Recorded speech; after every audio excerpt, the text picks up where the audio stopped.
I see freedom a lot of the time. For myself, I think I've got a lot of freedom to do what I actually want to do. I think it's important to have freedom so that a person can be all that they can be, so that they can reach their full potential.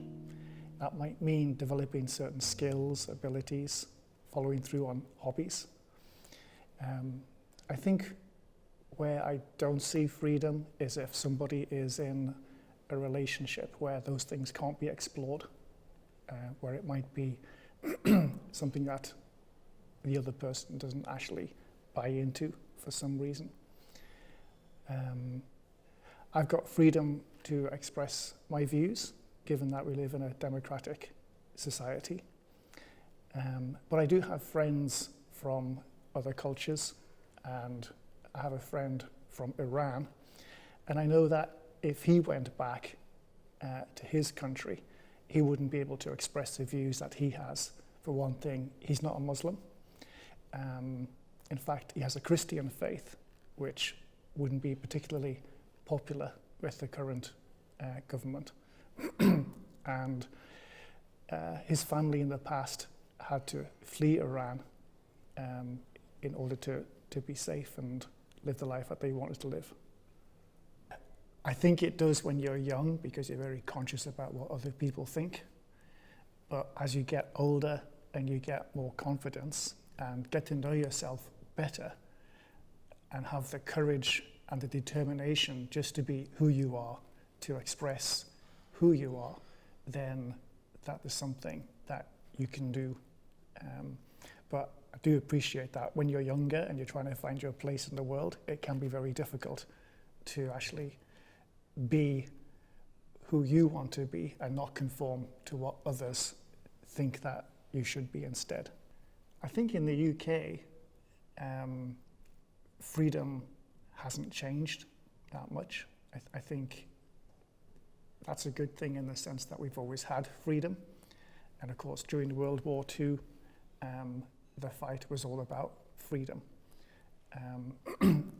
And there are lots of symbols of freedom in the UK that we have throughout our history. But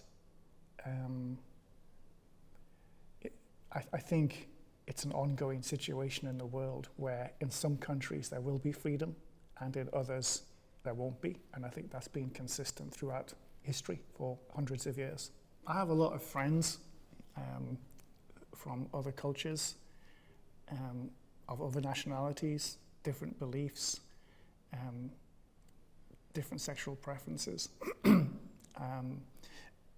For me, I don't see that. I actually see the individual. I see the person for who they are. So I don't tend to latch on to the idea of a label because, you know, it's important that a person is who they are, be accepted for who they are, be loved for who they are. And although we might have different perspectives, different feelings, different beliefs, I think the idea of accepting others and seeing the individual is the key thing. I can't think of any places where I don't have freedom.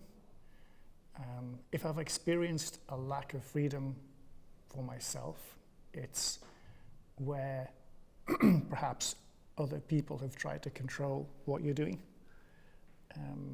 And I think that's very true when you're younger.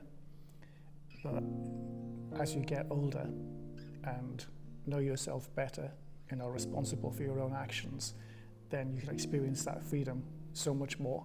You can, in effect, go your own way with confidence, but with due respect for others at the same time. But I can't think of any occasions where I haven't experienced freedom or know anybody who hasn't.